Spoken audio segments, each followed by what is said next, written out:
J'aimerais maintenant rentrer avec vous dans le message et en ce dimanche de Pentecôte, j'aimerais revenir sur la deuxième partie du message. Si vous avez raté la première partie, ne vous inquiétez pas, c'est pas grave, vous allez comprendre ce que je vais dire ce matin. Je vais pas apporter un message typique de Pentecôte aujourd'hui, mais depuis le début du mois de mai, on est en train de pouvoir étudier, de comprendre qui est le Saint-Esprit. Je reste dans le thème du Saint-Esprit, mais je vais juste continuer. Donc je ne vais pas forcément vous parler aujourd'hui de Actes chapitre 2 ou Actes chapitre 1. Je l'ai déjà beaucoup fait et je le ferai certainement dans les mois qui viendront. Mais j'ai vraiment à cœur de rester dans ce que j'ai commencé dimanche dernier. Et nous avons vu dimanche dernier une pensée finalement très simple. Simple mais tellement vraie et puissante lorsque on l'intègre et on l'applique chaque jour dans notre vie. On a vu qu'on peut connaître quelque chose, on peut connaître Dieu, on peut connaître le Saint-Esprit intellectuellement, mais des fois, il y a comme un fossé entre ce que je sais intellectuellement et dans la vie de tous les jours avec l'expérience de vie. Ce que je connais avec mon cœur, l'expérience que j'ai avec le Saint-Esprit peut juste être complètement différent avec ce que je sais. Ce que je sais ne correspond pas toujours avec ce que je vis. Et ma prière, bien sûr, est que plus que juste une connaissance intellectuelle, il puisse y avoir une expérience profonde du Saint-Esprit. Et voici la pensée qu'on a vue dernièrement, c'est cette pensée que je vous apporte encore ce matin. Le Saint-Esprit est la clé. Il est la clé indispensable de tout enfant de Dieu pour vivre la vie que Dieu a prévue pour lui. Et ce sera donc à nouveau le titre de mon message, le Saint-Esprit est la clé. Il est la clé, tu as besoin du Saint-Esprit. Écoute-moi bien, dans un premier point, j'aimerais juste te rappeler une chose. Jésus veut te bénir au-delà de toute mesure. Ce sont des choses qu'on sait, on le sait. Il veut te bénir au-delà de toute mesure, mais sans le Saint-Esprit, ce sera juste impossible de vivre pleinement les bénédictions abondantes de Dieu. Jésus désire que tu réussisses dans tout ce que tu entreprends selon sa volonté. Mais sans le Saint-Esprit, ce sera très difficile. Tu peux entreprendre de belles choses, tu peux entreprendre de bonnes choses, mais si tu veux entreprendre et réussir les choses que Dieu a prévues d'avance pour toi, tu as besoin du Saint-Esprit. Tu as besoin d'être conduit par le Saint-Esprit. Jésus veut bénir tes relations et t'amener à vivre des relations selon son cœur. Je peux bien sûr vivre des relations sans Dieu. Je peux avoir des amis sans Dieu. Je peux même me marier sans Dieu. Mais ce que nous voulons, nous, c'est vivre des relations selon le cœur de Dieu. On veut un mariage, mais un mariage selon le cœur de Dieu. On veut des amitiés, mais on veut des amitiés selon le cœur de Dieu. On veut que le cœur de Dieu soit au centre de toutes choses. Jésus veut te bénir financièrement, spirituellement, physiquement, professionnellement, personnellement, dans tous les domaines de ta vie. Il veut le faire. Saisis cette pensée dans ton cœur. Il veut le faire, mais cette bénédiction dans ces différents domaines de ta vie vient et viendra toujours par le glorieux Saint-Esprit. L'apôtre Paul a écrit ceci dans Éphésiens chapitre 1, le verset 3.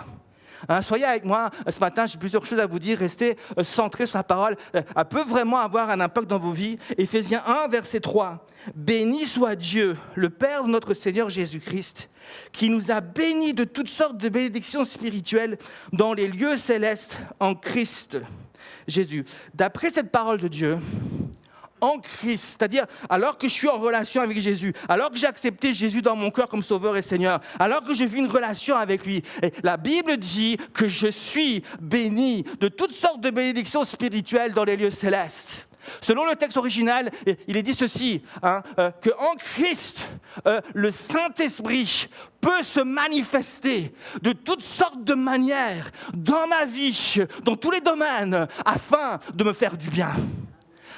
Les bénédictions, ça parle de manifestation. Les bénédictions viennent par la manifestation du Saint-Esprit. Le Saint-Esprit vient et se manifeste dans ma vie. Il regarde là où il y a des besoins, il regarde là où il y a des manquements. Et alors que je suis en Christ, il vient et il bénit. Il vient et il me fait du bien pour que moi-même, je puisse faire du bien aux autres. Et j'espère que je vous fais du bien ce matin. Par la parole que le Seigneur a placée dans mon cœur. Dieu veut amener cette bénédiction dans nos vies. Voici ce que l'apôtre Jean a écrit dans 3 Jean, le chapitre 1, le verset 2. Jean s'adresse à un certain Gaius et lui dira ceci. « Bien-aimé, je souhaite que tu prospères à tous égards et sois en bonne santé, comme prospère l'état de ton âme. » La prière de l'apôtre ici et du prophète Jean n'est pas que son ami Gaius soit malheureux. Il ne prie pas pour qu'il soit pauvre, il ne prie pas pour qu'il reste malade, il ne prie pas pour qu'il meure, il ne prie pas pour qu'il ne réussisse pas, il ne prie pas pour que ses jours au chômage soient glorieux. Qui fait ce genre de prière ? Sa prière est que Dieu lui accorde la prospérité dans tous les domaines de sa vie. Il prie pour que la prospérité vienne physiquement, au niveau de sa santé, mais aussi au niveau spirituellement, mais aussi au niveau de son âme. Il prie et il dit à tous égards que la bénédiction puisse faire le tour de ta vie et là où il y a manquement, qu'elle puisse venir sur ta vie. C'est la prière de Jean, c'est la mentalité des apôtres, que la bénédiction vienne, qu'elle vienne et qu'elle nous aide à toujours aller de l'avant. Écoutez-moi, un enfant de Dieu est destiné à porter du fruit, mais du fruit en abondance. Ce ne sera pas possible sans le Saint-Esprit. Ce ne sera pas possible sans le Saint-Esprit. Dieu a montré, on l'a vu dimanche dernier, cette vision que Dieu montre à son prophète Ézéchiel au chapitre 37. Il montre l'état spirituel du peuple, alors que le peuple a désobéi, alors que le peuple est sans Dieu, sans le Saint-Esprit, n'est plus soumis à la gloire de Dieu. Dieu lui montre la vision d'un Tados. Il dit, voici à quoi ressemble mon peuple. C'est un Tados dans une vallée. Un Tados desséché dans une vallée. Il leur montre que sans le Saint-Esprit, voilà à quoi on ressemble. Leur espérance est détruite, ils n'ont plus d'espoir, plus d'espérance, Dieu n'est plus là. Et puis bien sûr, le Saint-Esprit va les relever. Et c'est seulement quand le Saint-Esprit vient les toucher, alors qu'ils sont encore des cadavres, vient les toucher, ils reprennent vie et se mettent debout. Le psaume 103, à partir du verset 15 au verset 18, dit ceci. « L'homme, ses jours sont comme l'herbe. Il fleurit comme la fleur des champs. Lorsqu'un vent passe sur elle, elle n'est plus. Et le lieu qu'elle a occupé ne la reconnaît plus. Mais la bonté de l'Éternel durera jamais pour ceux qui le craignent. Et sa miséricorde pour les enfants de leurs enfants, pour ceux qui gardent son alliance et se souviennent de ses commandements afin de les accomplir. » De nouveau ici, on a une vision de Dieu qui nous montre la fragilité de l'homme. L'homme est comparé à une fleur de champ. Fragile, un vent vient et elle n'est plus. J'aimerais que vous puissiez vous rappeler ces choses-là. Un jour ou l'autre, on va disparaître. On ne sera plus de ce monde. Mais quand je ne serai plus dans ce monde, je sais où je serai. Je sais que je serai avec mon Jésus. Je sais que je serai avec mon Dieu. Je sais que je serai avec lui parce qu'aujourd'hui déjà, j'ai fait ce choix de l'accepter dans ma vie. J'ai fait ce choix de laisser son esprit me remplir. Ce matin, si tu n'as pas fait ce choix, fais-le. Fais-le, car ta vie est comme une fleur de champ. Elle est fragile. Tôt ou tard, elle va disparaître. Elle va disparaître. Jésus dira dans Jean 15, le verset 5 et 6. « Moi, je suis le cep, vous les serments. Celui qui demeure en moi comme moi en lui porte beaucoup de fruits, car sans moi, vous ne pouvez rien faire. Si quelqu'un ne demeure pas en moi, il est jeté dehors comme le sarment et il sèche. Puis l'on ramasse les sarments et on les jette au feu et ils brûlent. » Jésus redonne ici une vision semblable au prophète Ézéchiel. Ici, c'est plus des ossements, mais c'est le sarment, des sarments par terre, des sarments secs qui sont en train de sécher. Et Jésus va plus loin ici. Il dit on les ramasse et on les jette au feu. On sait de quoi il parle. Il les ramasse et les jette au feu. Jésus va beaucoup plus loin. Et il nous rappelle ici combien l'homme est fragile. Combien sans Dieu, sans Jésus, nous sommes fragiles, nous tombons par terre, nous séchons et nous arrivons à ne rien accomplir de bon et de glorieux pour Dieu. Sans Jésus, sans le Saint-Esprit, incapable de porter du fruit qui sera à sa gloire. Jésus s'adresse ici en prophète, vraiment à ses disciples. Et que ce matin, vous puissiez aussi recevoir cette parole de manière prophétique dans vos vies. Vous puissiez comprendre, qu'elle puisse éclairer vos cœurs et votre esprit. Le message que je désire vraiment vous communiquer ce matin est que le Saint-Esprit est la clé.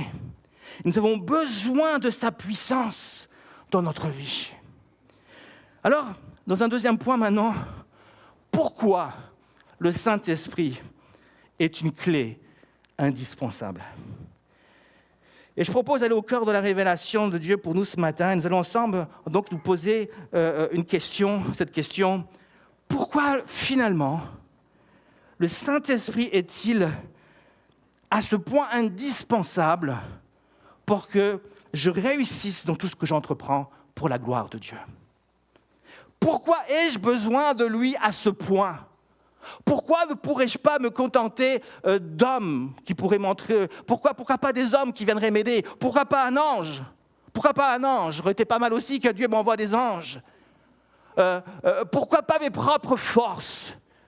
Non, un ange ne suffirait pas pour t'amener à devenir un enfant de Dieu, pour t'amener dans les œuvres de Dieu.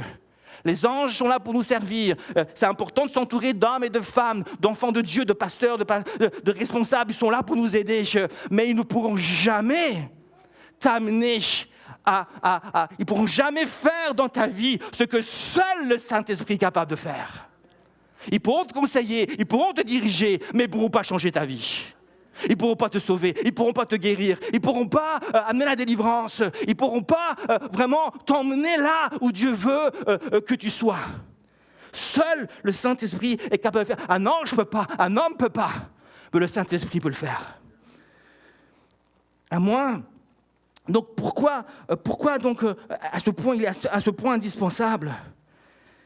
Alors je vais vous donner la réponse. Pourquoi le Saint-Esprit est à ce point important? La réponse est simple, mais à moins d'une révélation ce matin, vous risquez de passer à côté. Je vais vous donner la réponse, vous allez la comprendre, mais ce matin, écoutez bien, parce qu'à moins que vous receviez une révélation, vous allez passer à côté de ce que je vais dire. Voici la réponse. J'ai besoin à ce point du Saint-Esprit, et pas d'un ange, pas d'un homme, pas de mes propres forces. Pourquoi? Parce que sans le Saint-Esprit, je suis faible. Je suis faible. Sans lui, je suis beaucoup trop faible pour accueillir la révélation de Dieu dans ma vie, pour soutenir la gloire, pour vivre dans la gloire, pour vivre la gloire. Sans le Saint-Esprit, si le Saint-Esprit n'était pas là, la gloire de Dieu, je ne supporterais pas la gloire de Dieu. Je ne supporterais pas la gloire de Dieu. Si ce n'était pas le Saint-Esprit qui amenait la gloire de Dieu de ma vie, je ne supporterais pas la gloire de Dieu. C'est pour ça que le Saint-Esprit ne pouvait pas venir avant que Jésus soit glorifié. Il fallait que Jésus monte dans la gloire en tant que ressuscité, en tant que crucifié, pour que le Saint-Esprit revienne et amène cette révélation du crucifié et du révélation. Si aujourd'hui je peux me tenir dans la présence du Saint-Esprit, c'est parce que je me tiens dans la révélation du crucifié et ressuscité qui me permet de tenir dans la gloire de Dieu. C'est la seule raison. Et vous devez comprendre cela. Le Saint-Esprit, c'est lui qui fait cela. Il est le seul capable de faire cela. Il a été mandaté pour cela. Il est lié à la gloire de Dieu. Sans lui, je suis faible.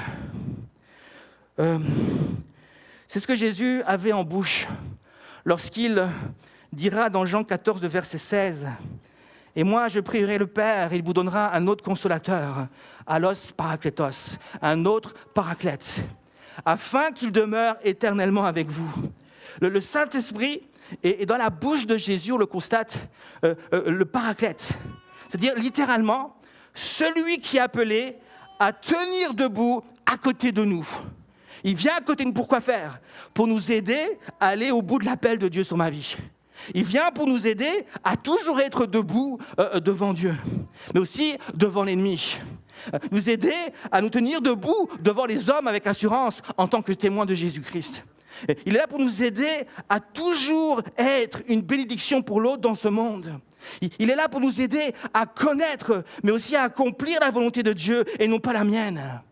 Il est là alors que souvent je tombe, je titube, je ne suis pas assez fort, souvent je suis découragé. Il est là pour toujours me relever, toujours que ma tête soit haute, toujours que je sois fier, plein d'assurance pour Dieu. Il est là pour que je puisse toujours amener cette présence, ce témoignage à la gloire de Dieu. Sans lui, je suis faible, trop faible pour connaître et accomplir les œuvres de Dieu. Et pour bien comprendre ce que je suis en train de vous dire, je vous propose de regarder attentivement la vidéo qui va venir maintenant. On va vous passer une vidéo. Et je trouve que cette vidéo, en tout cas pour moi, ça m'a beaucoup touché. J'ai fait un petit montage très, très court, très... Voilà. Mais c'est une vidéo qui, à mon avis, nous communique bien ce que je cherche à vous dire aujourd'hui. Qui est le Saint-Esprit ? Regardez plutôt.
Amen.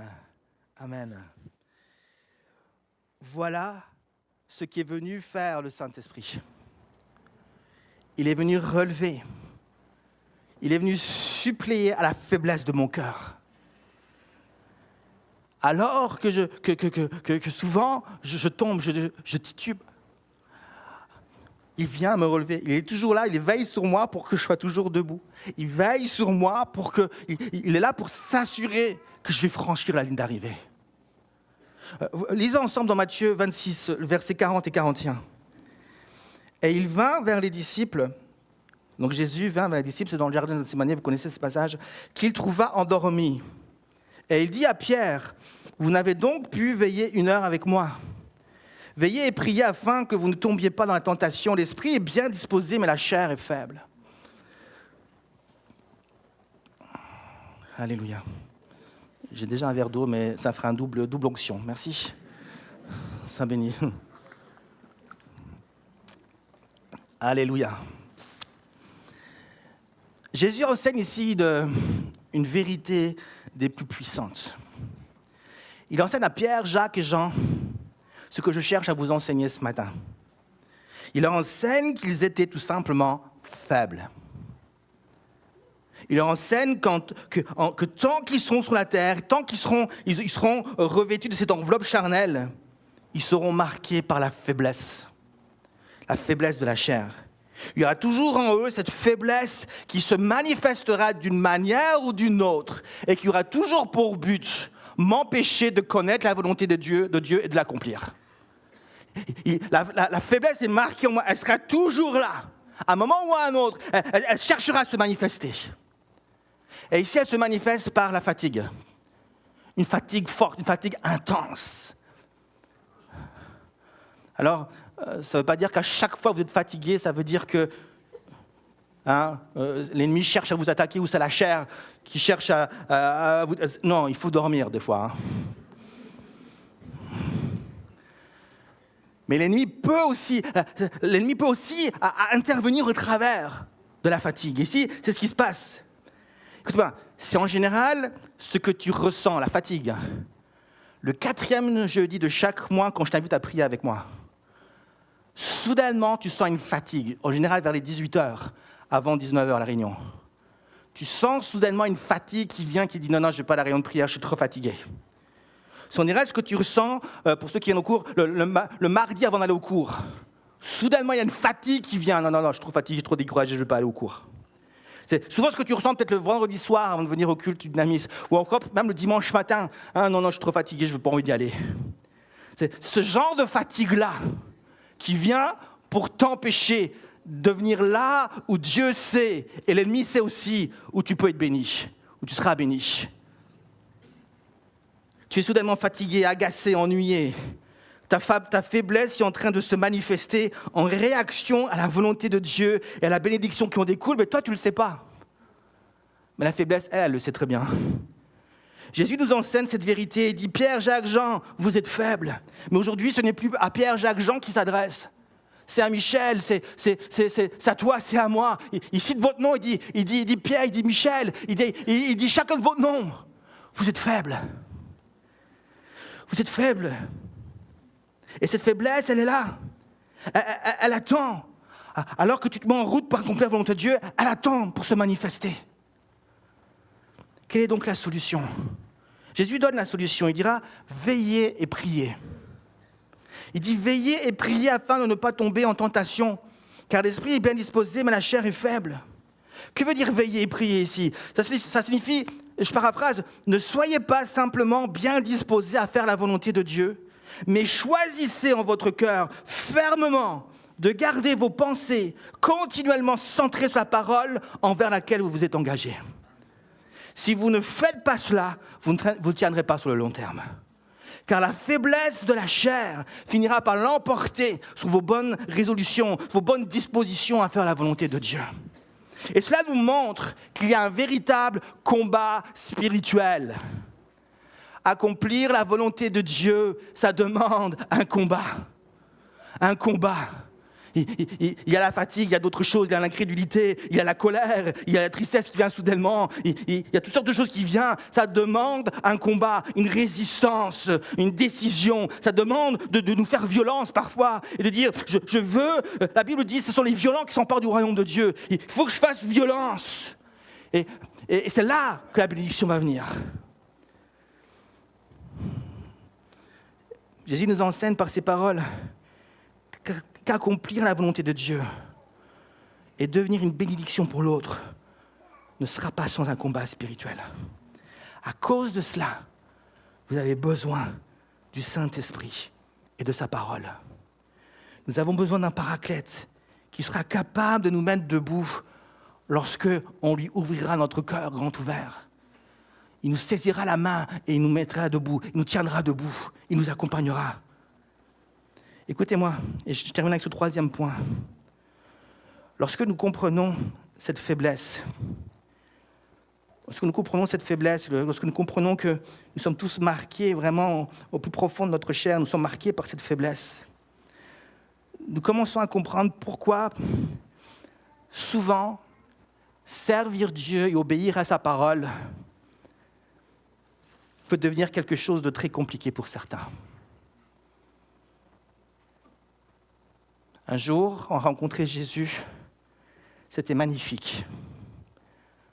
Le feu brûlait comme jamais. Les jours ont passé, le feu était toujours là, mais sans se rendre compte, il commençait à diminuer. Jusqu'au jour où, soudainement, on se met à nouveau à servir, il n'a plus cette passion. Ce qui était un jour un plaisir, ce qui était un jour une joie, ce qui était un jour un privilège, ce qui était un jour une grâce, et qui venait chercher en nous la reconnaissance, est devenu un piège pour nous, un fardeau, une chose qui nous fait soupirer chaque jour, qui nous dit « Oh là là, qu'est-ce que j'ai fait ?» J'aimerais vous montrer, dans ce dernier point, comment la faiblesse de la chair parvient parvient à ce point à nous tromper. Et je vais vous montrer ce qui s'est passé. À un moment donné, il y a quelque chose qui a changé dans notre manière de voir les choses. Lisons ensemble dans Nombre 11, le verset 4 à 6. Le ramassis de gens, c'est fort déjà, le ramassis de gens, qui se trouvait au milieu d'Israël, fut saisi de convoitise. Et même les enfants d'Israël recommencèrent à pleurer et dire « Qui nous donnera de la viande à manger ? Nous nous souvenons des poissons que nous mangions en Égypte et qui nous coûtaient rien. Des concombres, des melons, des poireaux, des oignons, des ails. Maintenant, notre âme est desséchée, plus rien. Nos yeux ne voient que la manne. » Je repose la question.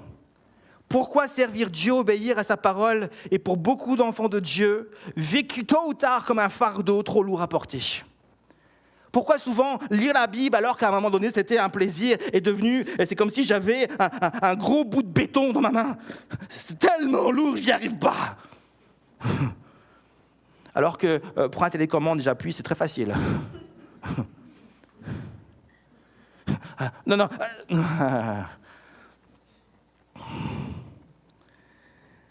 Je vais vous donner la réponse. Parce qu'à un moment donné, ce qui était censé être une bénédiction est soudainement paru à nos yeux comme une malédiction, quelque chose qui nous fait du mal. Un lourd fardeau, un supplice. On l'ouvre, mais c'est difficile. On se dit, mais qu'est-ce que ça va vraiment nous apporter ? C'est juste un sacrifice. C'était la réalité du peuple de Dieu dans le désert sous la direction de Moïse. Ils venaient d'être extrêmement bénis par leur délivrance et libération de l'esclavage en Égypte. C'est extrêmement puissant, vous connaissez cette histoire. Mais au lieu de voir cette bénédiction comme une bénédiction, à un moment donné maintenant, ils voient la bénédiction comme quelque chose de répugnant. Ils voient la bénédiction comme quelque chose qui n'est plus motivant, comme quelque chose qui n'attire plus. Il semble que le peuple de Dieu, il semble pour le peuple de Dieu que finalement l'esclavage en Égypte était maintenant meilleur que la liberté avec Dieu. Il semble ça. Quand on les entend parler, ils sont en train de dire « C'était tellement mieux quand j'étais esclave en Égypte. » Ils sont soudainement nostalgiques de leur magnifique séjour en Égypte. Hôtel 5 étoiles, jacuzzi et tout. Ouais, il avait des concombres, c'est vrai. Il avait des concombres, peut-être même des tomates, ils ne le disent pas. Ils disent, c'était tellement bien ce qu'on mangeait en Égypte. Depuis qu'on est libre, depuis qu'on ne souffre plus dans l'esclavage, on est devenu encore plus malheureux avec Dieu et sa gloire. C'est ce que le peuple dit. Ils vont jusqu'à dire, maintenant notre âme est desséchée et plus rien. Nos yeux ne voient que la manne. Quelle était la raison de leur attitude ? Pourquoi ils réagissent comme ça ? À cause de la manne. La manne était censée être une bénédiction pour eux. Et grâce à cette manne, le peuple était bien sûr capable de se nourrir. Mais ils vont prendre en dégoût cette manne censée être une bénédiction pour eux. Et nous savons bien sûr que la manne est aussi une image de Jésus. Cette manne représentait Dieu lui-même. Elle était là pour les bénir. Elle était là pour les tester. Elle était là pour voir s'il y avait de la reconnaissance dans leur cœur. Elle était là pour voir où était centré leur regard. Mais à un moment donné, leur vision va changer. Ils vont regarder, considérer la manne sous un autre angle. L'angle de vue n'était plus le bon, car maintenant ils regardaient par la chair. Il en effet dit, le ramassis de gens qui se trouvaient au milieu d'Israël fut saisi de convoitise. La convoitise est un désir puissant de la chair. La convoitise est une manifestation de la faiblesse de la chair. Et le but sera toujours le même, nous empêcher, comme je l'ai dit, de connaître la volonté de Dieu et de l'accomplir avec joie, passion, force, plaisir, amour. La chair désirait autre chose que la manne. alors que cette manne était directement envoyée par Dieu pour leur salut dans leur désert. Ils auraient dû avoir de la reconnaissance à chaque fois qu'ils regardaient et mangeaient cette manne. Vous devriez avoir de la reconnaissance à chaque fois que vous venez à l'église et que vous pouvez écouter la parole de Dieu. Vous devriez avoir de la reconnaissance à chaque fois que vous ouvrez votre parole. Certaines personnes dans le monde souffrent et pleurent pour avoir une Bible. Vous devrez avoir de la reconnaissance à chaque fois que vous pouvez prier et chercher la face de Dieu. Vous devriez avoir de la reconnaissance à chaque fois où vous pouvez servir Dieu. Certaines personnes languissent votre place. Vous devriez avoir de la reconnaissance parce que Dieu vous a choisi. Mais à la place, ils vont rendre cette manne responsable de leur mal-être. C'est comme si on disait, Jésus, c'est ta faute. Regarde, Seigneur, je suis obligé de prêcher. Je n'ai pas envie de prêcher. Pourquoi tu as fait ça? Je suis piégé. Maintenant, il faut que je me lève tous les jours matin très tôt pour prier et jeûner. Alors je pourrais faire autre chose. Je pourrais m'amuser comme les autres. Mais je dois passer des heures chaque semaine, Seigneur Jésus, à étudier la parole, à la lire, cette parole. Elle fait du bien des fois, mais quand même, je voudrais tellement regarder comme les autres des séries télévisées. Plus, je voudrais passer des heures et des heures chaque jour. Je voudrais faire comme les autres, Seigneur. Tu m'as piégé, mais pourquoi? Est-ce que vous entendez ce que je suis en train de vous dire? Je vais le dire, bande d'ingrats. Je vais me mettre dedans. C'est la réalité de beaucoup d'enfants de Dieu.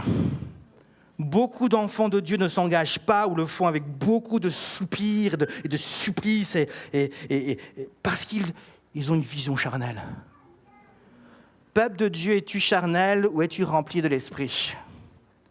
Nous comprenons ce matin pourquoi servir Dieu, obéir à sa parole est souvent une chose difficile.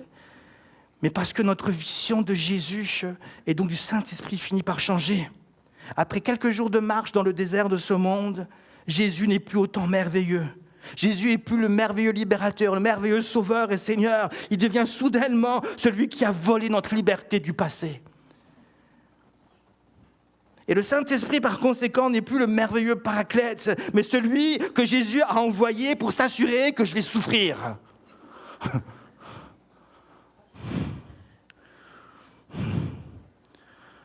Le Saint-Esprit nous a été envoyé comme une bénédiction, la promesse du Père.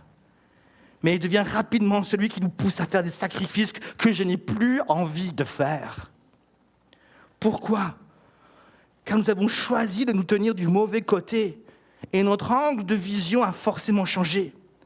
Ce qui était censé être une bénédiction devient une malédiction. Ce qui était censé être un moyen de libérer les autres devient un moyen de m'emprisonner dans mon amertume et mes faiblesses de la chair.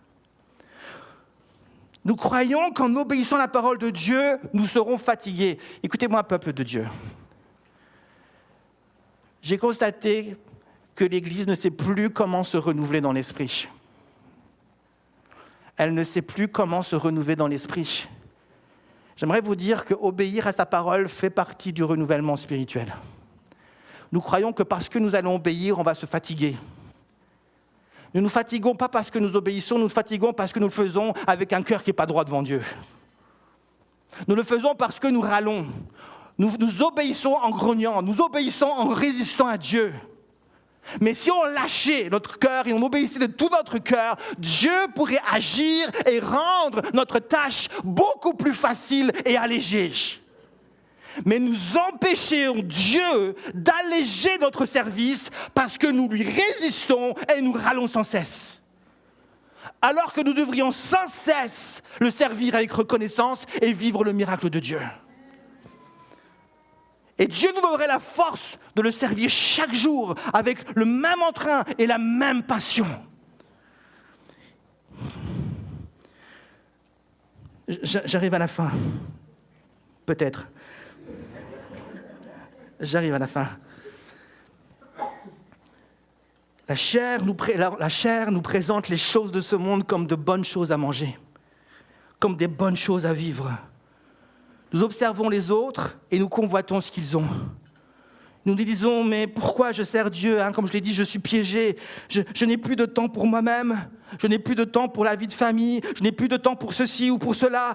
Les concombres des voisins semblent tellement succulents. Et je regarde Jésus, son appel sur ma vie, le Saint-Esprit, donc comme je dis, une manne qui finit par me dégoûter. Mes amis, la manne n'a jamais été un problème. Elle était au contraire censée les bénir. Mes amis, Jésus n'a jamais été un problème.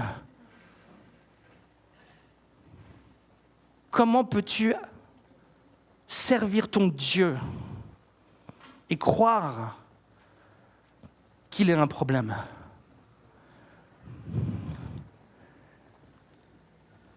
Le problème a toujours été le cœur du peuple. Je dis les choses ce matin. Le problème a toujours été le choix du peuple de se tenir du côté de la chair et des pensées de la chair et des sentiments de la chair et de la faiblesse de la chair. Alors que je commence à servir Dieu, les faiblesses manifestent. Soudainement, je sens de la fatigue. Soudainement, j'ai du ras-le-bol. Soudainement, je me dis, j'y arriverai pas. Soudainement, j'ai des peurs. Soudainement, j'ai des craintes. Et j'ai plein de choses qui viennent comme ça. Et je finis par me ranger de ce côté. Et me dire, non, Seigneur, ça va pas.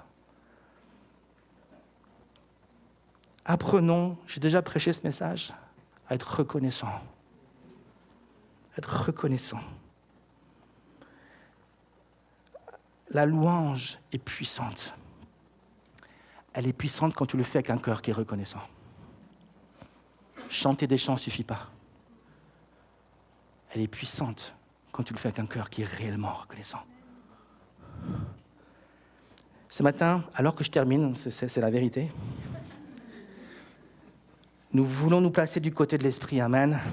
Et ma prière est, Seigneur, ouvre les yeux de mon cœur et délivre-moi de la faiblesse de la chair par la puissance du Saint-Esprit. Voilà pourquoi nous avons besoin de la puissance du Saint-Esprit. Actes chapitre 1, verset 8. Nous avons besoin de cette puissance et c'est pour ça que Jésus a tellement insisté d'attendre la puissance, parce que sans la puissance, nous sommes faibles. Est-ce qu'on peut prier ensemble? Seigneur Jésus, je veux te remercier, Seigneur Jésus, de tout mon cœur, pour ta présence, pour ton esprit qui est au milieu de nous. Merci Seigneur Jésus parce que tu fais des choses justes, belles et extraordinaires. Seigneur, nous voulons reconnaître que souvent, nous sommes ingrats. Nous voulons reconnaître, Seigneur,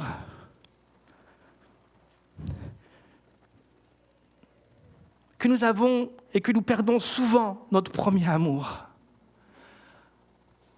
Souvent, nous t'avons trompé pour l'amour de ce monde. Seigneur Jésus, nous voulons te demander pardon. Seigneur, nous voulons te dire que nous voulons abandonner ce rocher de la chair. Nous ne voulons plus regarder les choses selon les perspectives de la chair, des désirs de la chair, des faiblesses de la chair. Seigneur Jésus, nous voulons revenir pleinement dans la vie de l'Esprit, dans la gloire de l'Esprit, ouvrir notre cœur, change notre cœur. Seigneur Jésus, nous te donnons notre vie entièrement et nous voulons nous tenir avec toi, Seigneur Jésus. Viens, Saint-Esprit. Viens, Saint-Esprit. Viens, Saint-Esprit. Viens, Saint-Esprit. Restons dans la présence de Jésus, s'il vous plaît. Plusieurs personnes ce matin ont été interpellées. Et ce matin, Dieu te parle. Il te dit, tu sais très bien qu'il y a plusieurs choses qui ont été dites et ça te concerne. Tu sais très bien ce matin qu'il y a des choses dans ta vie qui doivent changer. Qui doivent changer. Tu parais bien, quand on te regarde, on ne sait pas trop ce qui se passe dans ta vie, tu parais quelqu'un de pieux, tu es quelqu'un de pieuse, mais Dieu dit, moi je vois ton cœur. Je ne suis pas en train de te juger, je suis juste en train de t'avertir et de t'encourager à mettre de l'ordre dans ta vie.